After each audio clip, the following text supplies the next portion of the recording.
In 1910, about 14% of U.S. farmers were black, owning more than 16 million acres. Now, according to the Agriculture's latest farm census, only 1 in 100 farmers is black, owning fewer than 5 million acres. By one estimate, that's a loss of land value of about $326 million. A new documentary called Gaining Ground, The Fight for Black Land, explores how this happened, its lasting effect on black families, and their efforts now to reclaim their legacy and create generational wealth. Emmy-nominated Eternal Polk wrote and directed the film and is one of the film's executive producers, along with television personality Al Roker. How did this big drop in black farmers and black farmland ownership, how did this happen? Well, there's a little-known legal loophole called heirs property, which essentially allows for a person to buy a interest in your property and then force you to sell the land at a low rate, or you just lose it because you don't have the funds to fight in the court. So imagine you have 10 heirs who all have a claim to a property, and one of them sells, and it doesn't matter how big or small the interest of the property that they sell.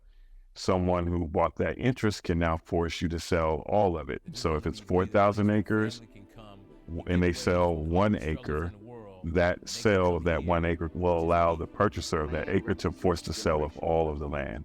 And that's pretty egregious when you think about millions of acres that have been lost. As I understand it from the documentary, a lot of farmers thought by leaving it to all their heirs, all their children, for instance, it would be better. It would be easier to hold on to, but that didn't turn out to be the case.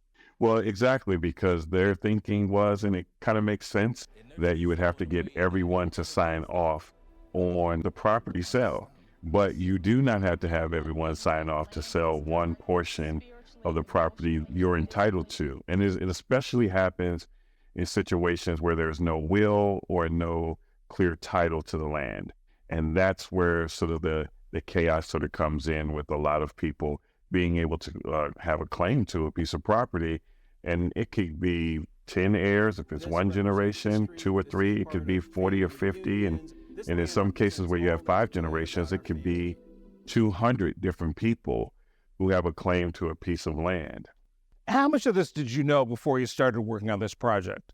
Man, it was amazing for this to be such a pervasive issue in the agricultural space that I knew nothing about this particular legal loophole. Whenever I mentioned this project to anyone, and I mentioned that what the topic was and what we were covering, inevitably someone would say, "Oh, that happened to me," or "We're going through that right now." It's kind of a silent situation, because no one is advertising we're about to lose our land. And oftentimes people don't know what kind of legal recourse they have, what resources are available to them. So they kind of go through it alone. And this film has really kind of illuminated how real this issue is. Even now, today, it's still happening, and people are taking advantage of this loophole. So on the inheritance law that we talked about earlier, you not just point out the problem, but you do have solutions. And actually, it seemed to me that if someone is in this situation and pays attention to your film, they know what to do. Is that a goal? It definitely was. The idea that someone could do something and then take your home, and then you have to fight to get it back, and you have to fight and pay for it. It's not just you fight and they say, "Oh, you fought and you fought it off." You have to pay for your land that you already own once you go through this whole process, if it comes out unfavorable.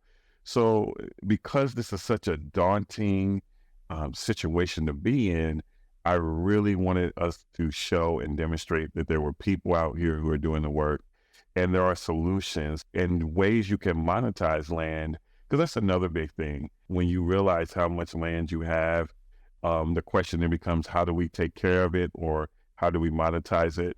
And I can tell you, no matter what level, economic or educational background someone comes from, inevitably I have someone who comes to me and says, "I didn't know this, and thank you, because now I know there are resources and options for us with our land." In the documentary, you talk a lot about illustrate the importance of this land to these families in a spiritual way. Was that something you really wanted to make sure was told in this film? Yes, yes. I really felt that the land has such a spiritual conversation with people all over the world.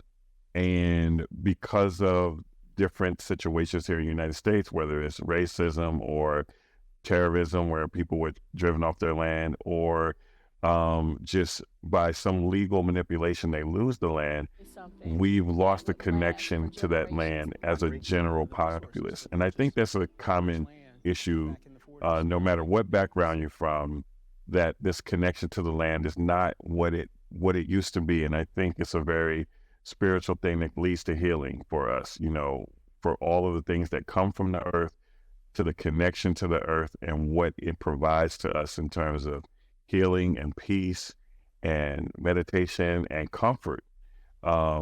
It's something I really wanted to express in the film. I want people to go back to the land and be connected to it.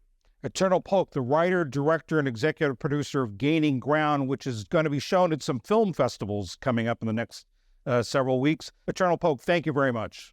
Thank you for having me. It was a pleasure.